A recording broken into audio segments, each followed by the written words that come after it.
Today on Mill Street, we're traveling the world to dress up chicken. We start in China with a white poached chicken. It's a great recipe you could use every day of the year. And we finish it with a very simple ginger soy dressing. Then in South Africa, we do a peri chicken, which is super hot.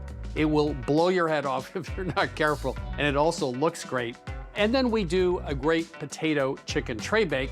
This is from Reem Kassis, who's the author of The Palestinian Table. And finally, we do this great glaze you can use on any roast chicken that really turns it into something special even during a weeknight.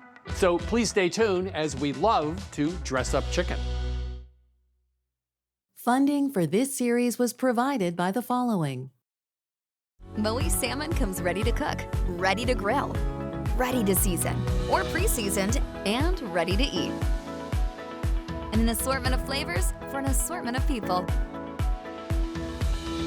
Moe salmon. We pass down traditions here. We create and connect. We enjoy special moments, some simple, some grand. The heart of your home is the kitchen.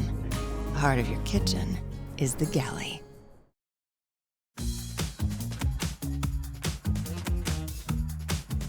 Americans eat on average 100 pounds of chicken per person per year. So this episode is about getting you comfortable with expanding your chicken palate. We're gonna start with a little chicken cheat sheet so that you know the Milk Street approaches to using chicken. So first, boneless, skinless, or bone-in, skin-on. Most of the time, we're gonna call for bone-in, skin-on, and there are a couple of reasons why. One, the flavor is better, most important. Two, this skin actually gives you more wiggle room with your chicken cooking so that you're less likely to overcook it, which is especially important with chicken breasts, which we all know are notorious for becoming dry from being overcooked. We do call for boneless, skinless chicken parts, often when it's a really quick cooking application, classically a stir fry. And in case you're saying, but wait, I love to poach my chicken, as you're about to see, you can poach bone-in, skin-on chicken. When you're ready to serve it, you just remove the skin and the bones and you have beautifully poached chicken that's actually got a better texture than when you poach it boneless, skinless. Another thing I just want to make sure you're comfortable with is when you bring home your chicken parts, sometimes there's a little extra skin, there may be a little extra chicken anatomy. What do you do so that your recipe works out? So for chicken breasts, I'm going to show you two different ones. This one is what we want the chicken breast to look like when we start cooking. But often you come home with a chicken breast that looks like this. Very different shape. The reason for this extra shape is there's actually a little bit of the rib cage still attached to this chicken. So you just want to grab your kitchen shears, which you'll see we also use when we spatchcock whole chickens to roast. So you look for a fat line, and a good pair of shears will just cut right through. And there you go. Now we have two pieces of chicken breast that look the same. And now we have bone-in, skin-on thighs. So usually they come home and they look like this. And you want to get them so they look like this. This is very simple. You just need to trim along here. If you're going to sear the thighs, you don't want to cut the skin too close because it shrinks when you brown them. And that's all you need to do to get your bone-in, skin-on pieces ready. Boneless, skinless rarely need any prep except cutting them down to the size they're supposed to be for the recipe. So there you have it. There are our chicken basics to set you up for the rest of this episode and 100 pounds worth of chicken dinners over the next year.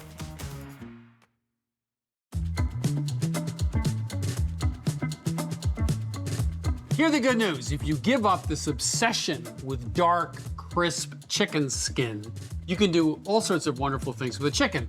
As in a white cooked chicken, it's a poached chicken, and then you can do all sorts of things with it, including serving it cold with a sauce, and that's what we're gonna do today. The other thing about this that I really love is you're making a broth, and that broth can be used to make chicken soup, it can be used to make rice, etc. So it's really a twofer. So we're going to flavor this water, as I said, for the broth. We'll take off stems of cilantro. We'll take these scallions and we'll just tie these together. We like to use a little slip knot for that. And we're gonna take some ginger as well. And the great thing about using ginger just to flavor a broth is you don't have to peel it. And we have a tablespoon of kosher salt. And we have, you can use shushing wine. It's sort of like a very weak, very dry sherry, or you can use a dry sherry. And now, I'm gonna put the chicken in. So I'm gonna bring that up to a simmer. Now we're gonna use some of the cilantro later, so, okay. So we'll use that later. So it's been 15 minutes and we're just going to turn it over. 10 more minutes at the sub-simmer, and then we'll take it off the heat, cover it, and let it sit for 30 minutes, which means you get a really gently poached chicken. So the chicken has rested now, and now we're gonna carve it. Now, in many places in the world, including China, they would like to eat the skin. I'm probably gonna take it off and serve it without. One other little trick I use sometimes when I roast the chicken is I'll actually take the wings off before I cook it and get the wishbone out, which makes it a little bit easier to carve. It's not a big deal, but it's something you might want to try. So we're going to start with getting the wings off. As Jacques Pepin has said many times, if you're preparing a chicken or carving a chicken, you're really not cutting through bone. You're finding out where the joints are, like here. And I'm going to pull it back, and I can actually see the bone there. Okay. Same thing here. We'll just make a cut about there and gently pull it back, and you can see the joint right there, and you cut through the joint. The legs come off very easily. Same thing. We'll just make a little cut here, and then pulling it up, you can see the thigh bone right there. The breastbone obviously goes down the middle.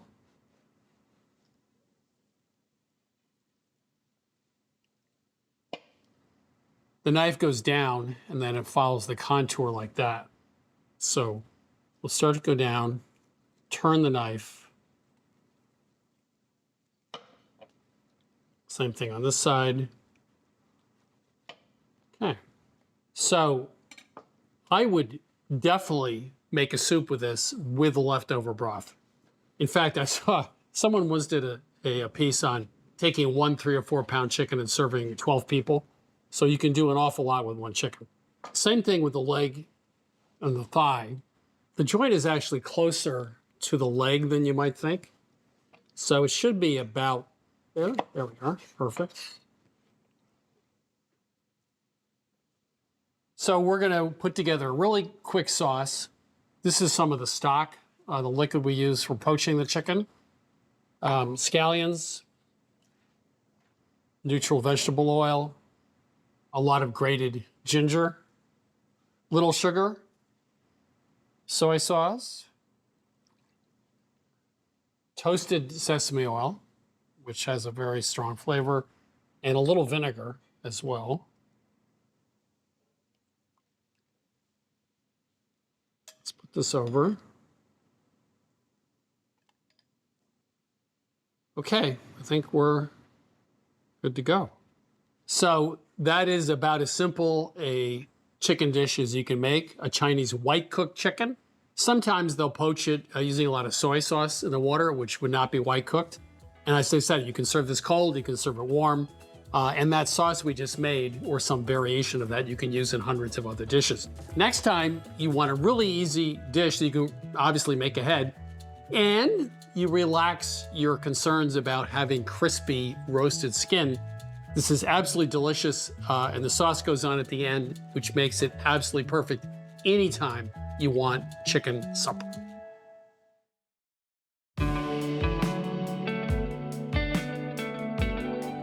When you have a dish whose reach extends primarily within one culture, you're still going to have a lot of cooks within that culture debating about what makes the dish right or the best. And each region in Africa has taken peri peri and turned it into their very own. So we are going to make a peri peri that was inspired by one from South Africa, and we are going to begin by making the sauce. We have cumin, coriander, a little bit of paprika, and salt. And those will go into the bowl here. Then we have the chili powder. We did toast and grind our own New Mexico chilies. Okay, that goes in. Okay, so these are all the dry spices. We're going to use this spice blend several times within the recipe. So we'll take out 2 tablespoons of it now. And then the rest of this mixture goes right into the food processor. Great. Then all these fresh chilies that we have de-seeded and taken the membranes out of. A little bit of garlic, of course. And our peri has a little bit of sugar in it. There's a lot of spicy heat in this. The sugar helps temper that a little bit, and it also smooths out some of the stronger flavors from the vinegar we're adding a little bit later. So we're going to pulse this a little bit till it's really finely chopped. This is really beautiful. It's not completely smooth just yet. It's still got a little bit of texture to it. We'll turn this on and add our liquids, which are lemon juice and vinegar.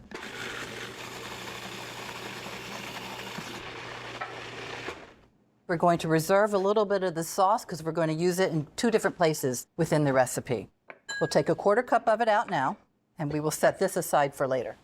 Okay, now that we have our incredibly delicious peri sauce made, it's like, what are we going to put it on? Today we're going to use a whole chicken, and I'm about to show you how to spatchcock it so it lays flat, cooks faster, and then you have more surface area also for more peri. You can do this with a knife, but it's a little tricky. It's really better to have a really good, strong pair of kitchen shears, and it's very easy to do from there. I like to start from the butt end and just cut through the bones. You can hear. Okay, then we'll flip it around and do the other side. You can see why scissors work better here. So from here, I like to do a little bit of cutting right through that middle cartilage, which is right here. And then look how flat the chicken lays, like that. So then we will flip it over, and let's deal with these wings. You're gonna have these wing tips stick up and they get singed on the end, which isn't the worst that could happen. But you can just tuck them under like that, and you have a nice, tidy little wing thing. That dry seasoning that we made in the beginning and we set a little bit aside, we're using that like a dry rub, and we're going to rub it underneath the skin of the chicken. The spoon is really nice. It has a longer reach than your fingers, and look how easily it goes under the skin like that. And we're going to use the whole 2 tablespoons over this chicken. We have the breast that we loosened here. This way you can feel exactly where the spices are going. You know, all in all, the fingers are really your best kitchen tool. Then we have a little bit on the outside, and then a little bit on the underside too. Turn that over. Let me wash up, and then we will finish prepping our chicken. Now, we reserved a 1/4 cup of our peri sauce. We're just going to brush that over the chicken. And then we're going to let this chicken sit room temperature for about 45 minutes to an hour.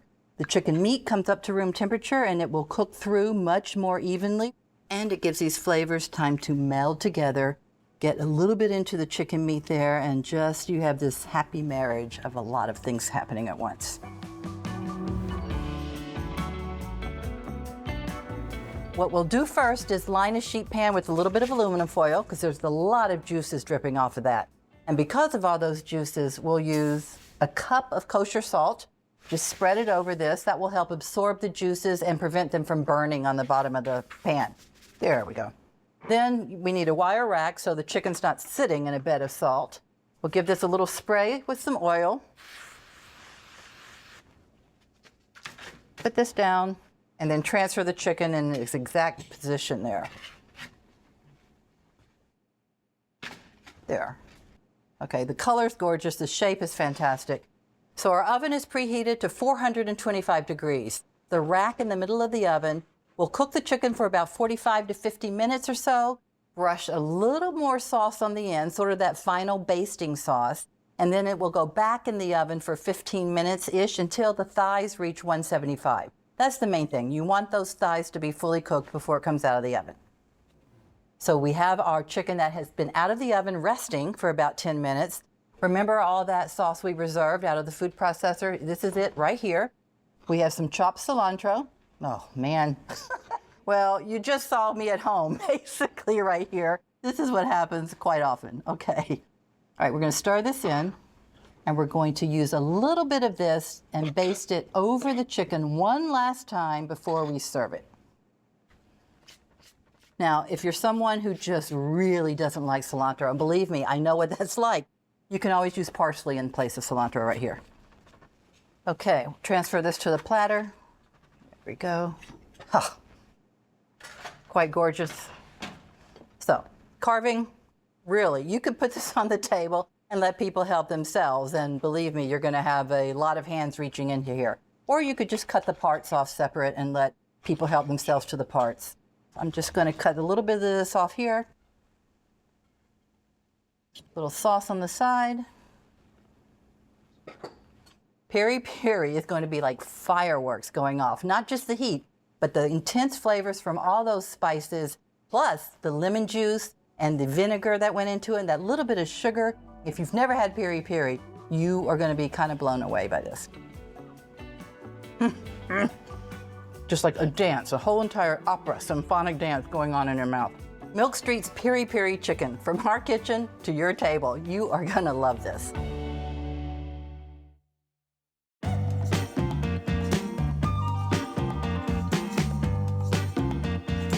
People come and say, listen, I run out of ideas. I don't know what to make for weeknight meals, and I'm tired of the same old thing. So we took that task to heart and figured out a universal chicken glaze to roast a chicken that is beautiful, burnished, and easy, and all of the ingredients come right out of your pantry. So we tried lots of different ingredients. Miso, gochujang. For the sugary element, we tried agave, we tried maple syrup, we tried honey, and then we tried a lot of different flavor combinations. And we landed upon a combination of hoisin and Chinese 5-spice powder, which you can find in any supermarket. But those two flavors together with the other ingredients gave us a beautifully lacquered brown chicken that is reminiscent of Peking duck. So for the fat element here, rather than butter, we found that kind of burned and scorched easily. We're using a neutral oil. A little salt, of course, our Chinese 5-spice powder, our hoisin sauce, that's used a lot in sauces in Chinese food, and a little brown sugar for a little more sweetness, and that sugar will also break down and burnish and brown the chicken.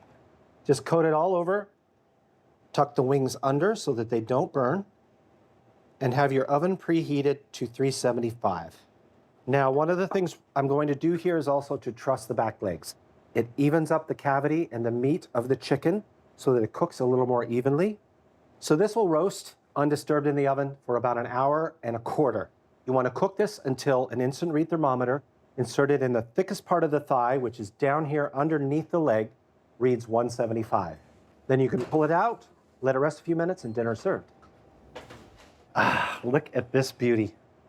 Beautifully burnished, golden brown, crispy skin.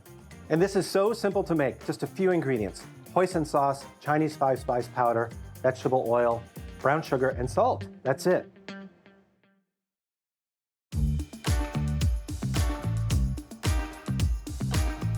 All right, people, if there is one chicken recipe you need to know by heart, this is it.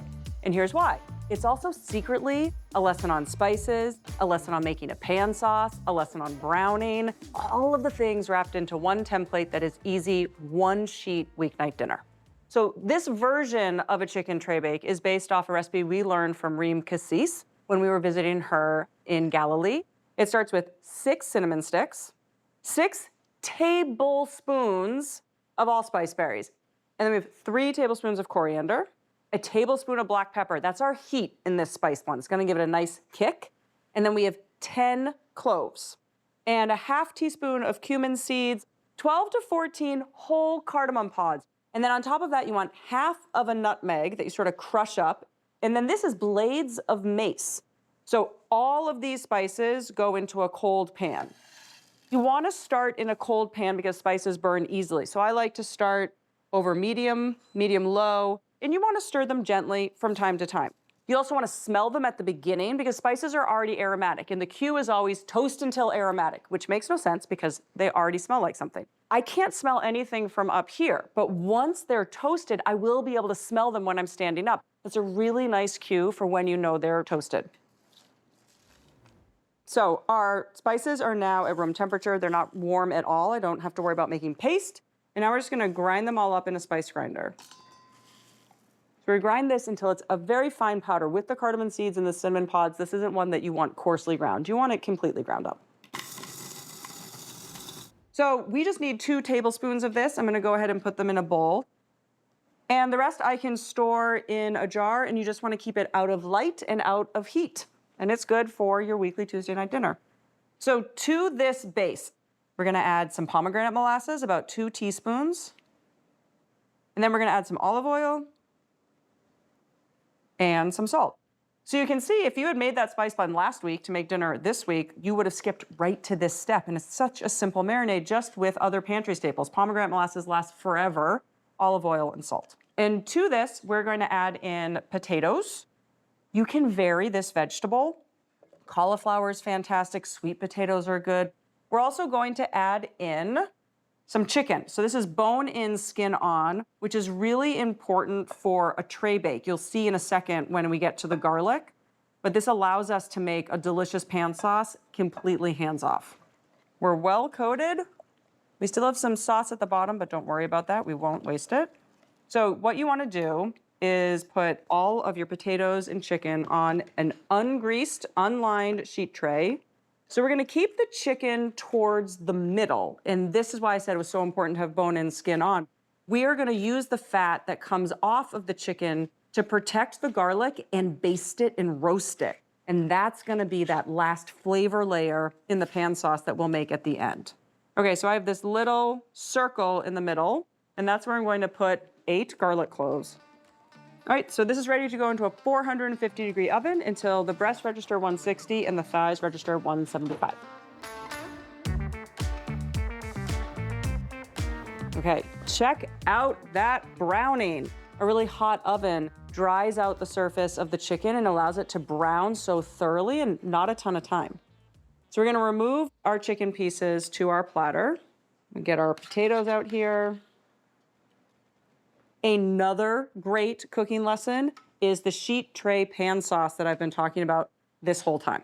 So what we want to do first, we're just going to smash our garlic cloves into the fat. I think the real reason pan sauces were invented was to make sure you don't waste any of the flavor that comes from when either you're roasting or your skillet searing meat. So we're going to add a little water in here to help us scrape up these brown bits. And now we're just going to drizzle it right over. Oh, that's beautiful. Wonderful. And now we add our final bit of acid. You already opened a bottle of pomegranate molasses, so why not just use it again? And I always like to save a little to serve because some people like even more, like I do. And then everything needs a fresh herb garnish. Who are we kidding? A little parsley is great. If you like cilantro or mint, those would be wonderful. And that's it. Let's give it a taste. Reem Cassis, thank you. This is an amazing dish.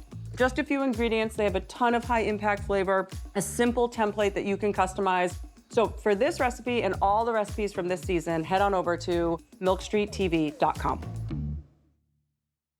Recipes and episodes from this season of Milk Street are available at milkstreettv.com, along with shopping lists, printer-ready recipes, and step-by-step videos.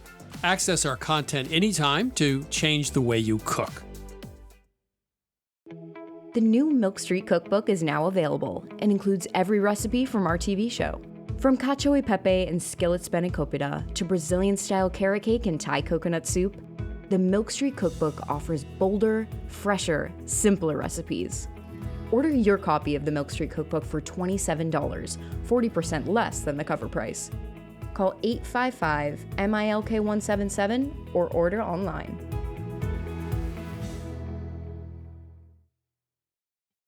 Funding for this series was provided by the following.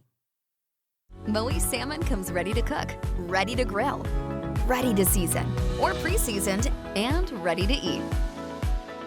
And an assortment of flavors for an assortment of people.